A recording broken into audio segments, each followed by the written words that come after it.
dive into the mystic realm of blood magic, navigating ancient rituals and debunking modern myths, unearth the esoteric practices within the dark arts. Transitioning from the mystic realm into the annals of history, we delve into the background of blood magic. From the primitive tribes that first discovered the power of blood to the occult scholars of the Middle Ages, the practice of blood magic has been a constant, albeit shadowy, part of human history. The first recorded instances of blood magic hail from ancient civilizations, where blood was seen as the life force, and its use in rituals was believed to bring about powerful transformations and manifestations. In the Egyptian pantheon, the goddess Isis was often associated with these practices, while across the ocean, the Mayans believed in the power of blood sacrifices to appease their gods. Moving ahead during the Middle Ages, the practice of blood magic took a darker turn. It was often associated with witchcraft and demonology, becoming a common motif in the trials and persecutions of witches. One of the most infamous figures from this era is Gilles de Rais, a companion in arms of Joan of Arc, who was accused and convicted of practicing blood magic. Even in the modern era, the concept of blood magic continues to fascinate and horrify. From the cinematic portrayals in Hollywood to the secret societies that still practice these rituals, blood magic persists as a dark and mysterious facet of our culture. Now, having understood the roots and evolution of blood magic, let's delve deeper into its esoteric practices in the next segment. In this segment, we will delve deeper into the intricate practices of blood magic, pulling back the veil on its esoteric rituals. Blood magic, at its core, is about harnessing the life force within blood to manipulate reality. This can take many forms, from divination and healing to curses and summoning spirits. But how does it work? While interpretations vary, most agree that blood magic operates on the principle of sacrifice. By offering the life force within blood, practitioners believe they can call upon supernatural forces to fulfill their desires. To illustrate this, let's look at a case from 17th century Europe. The infamous blood countess, Elizabeth Bathory, is said to have practiced blood magic in a gruesome manner, believing that bathing in the blood of virgins would grant her eternal youth. Bathory's case is a grim example of blood's symbolic association with life and vitality in these practices. Moving to a contemporary example, in 2003, a man named Daniel Hussein was convicted in the UK for a double murder he claimed was a blood sacrifice to win the lottery. This case highlights the dangerous extent to which some individuals are willing to go in their belief in blood magic. While these examples may be extreme, they provide a glimpse into the dark depths of blood magic. However, it's essential to remember that not all practitioners employ such horrific methods. Some use their own blood in rituals, believing it to be a powerful conduit for their intentions. As we've seen, blood magic is a complex and multifaceted practice, steeped in history and shrouded in mystery. Its allure lies in its power and the taboo that surrounds it, but it's a path fraught with danger and moral ambiguity. As we move forward, we must tread carefully, for we are stepping into the realm of the forbidden. Next, we will conclude our exploration of blood magic, summarizing what we have learned and offering some final thoughts on this dark yet fascinating topic. But before that, let's take a moment to reflect on the chilling allure of the dark arts. Having delved into the chilling practices of blood magic, it's time to shift our focus to some unique insights and lesser-known facts.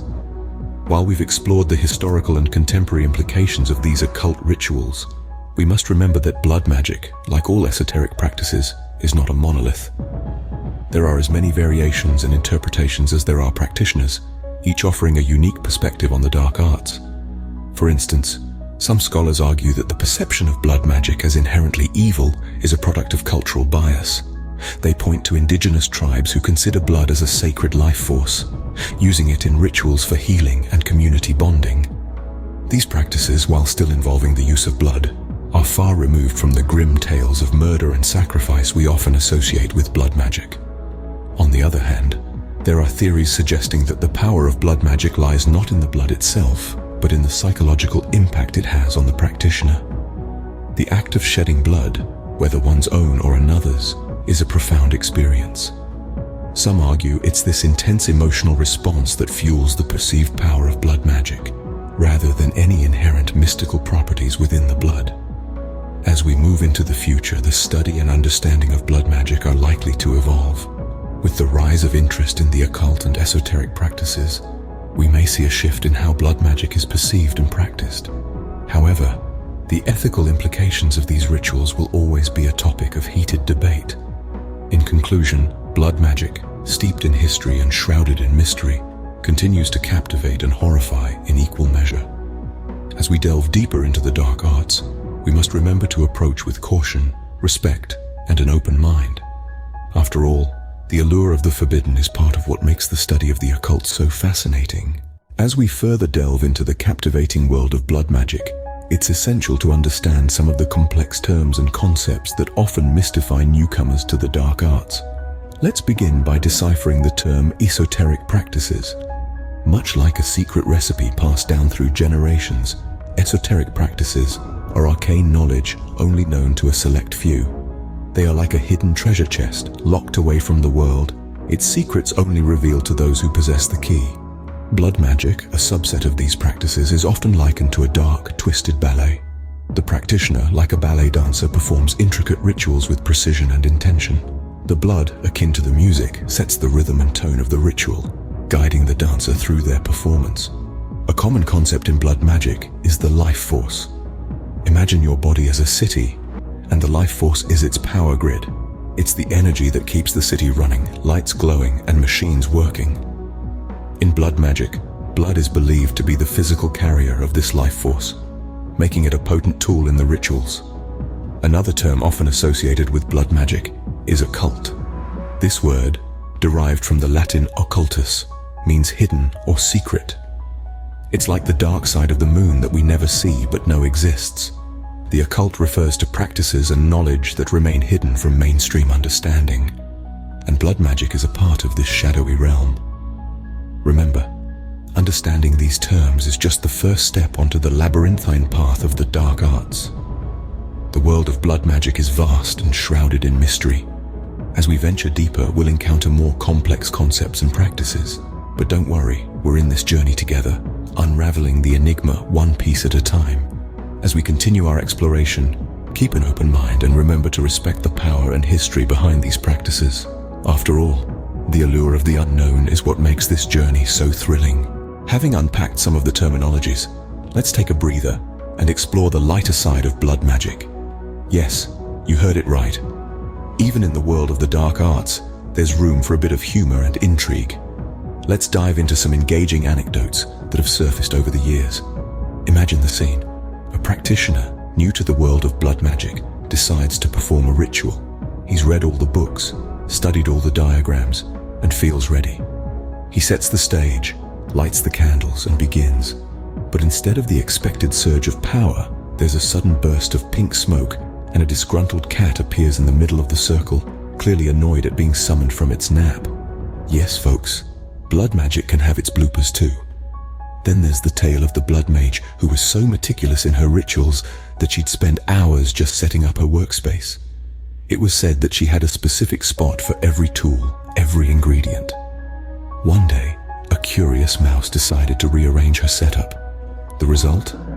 A ritual that was supposed to bring wealth ended up making all her clothes turn bright green. But not all anecdotes are humorous. Some are downright fascinating, like the story of the ancient blood mage who, legend says, managed to harness the power of a thunderstorm using a single drop of his blood. It's said that the spectacle was so awe-inspiring that even the gods paused to watch. These tales, while entertaining, also serve a purpose. They remind us that while blood magic is a serious practice, it's also full of human experiences, mistakes, triumphs, and everything in between. They show us that even in the world of esoteric practices, there's room for a bit of fun and fascination. Visuals of these anecdotes, artistically rendered, will be displayed on the screen as we narrate these tales. So sit back, relax, and let's enjoy this entertaining interlude in our exploration of blood magic. Throughout our exploration of blood magic, we've dived into the heart of this mysterious and often misunderstood practice. We've delved into its history, dissected its anatomy, and even had a few laughs along the way with some entertaining anecdotes. But what does this all mean? Why are we drawn to these esoteric practices, these dark arts? Blood magic, like any other form of magic, is a testament to humanity's enduring quest for understanding and mastery over the forces that shape our world. It's a reflection of our fascination with the unknown, our desire to tap into powers beyond our immediate comprehension. From the rituals and the symbols to the very life essence used in its practice, blood magic serves as a stark reminder of our interconnectedness with the universe. It's a testament to the belief that we are not merely passive spectators in our lives, but active participants with the potential to shape our destinies. But let's not forget the lighter side we touched upon. The amusing anecdotes are a reminder that even in the most serious of practices, there's room for humor, for the unexpected, for the quintessentially human. Even in the world of the occult, life happens. As we draw this discussion to a close, we invite you to ponder this. In a world that often seems devoid of mystery, could the allure of practices like blood magic lie not just in their promise of power, but also in their ability to reawaken our sense of wonder? Could they be a reminder that, no matter how much we learn, there will always be realms waiting to be explored? As we fade out, we leave you with this thought to ponder. And remember, the world of the occult is vast and varied. There's always more to learn, more to discover. So till our next deep dive into the enigmatic world of the dark arts, stay curious, stay open, and most importantly, stay enthralled.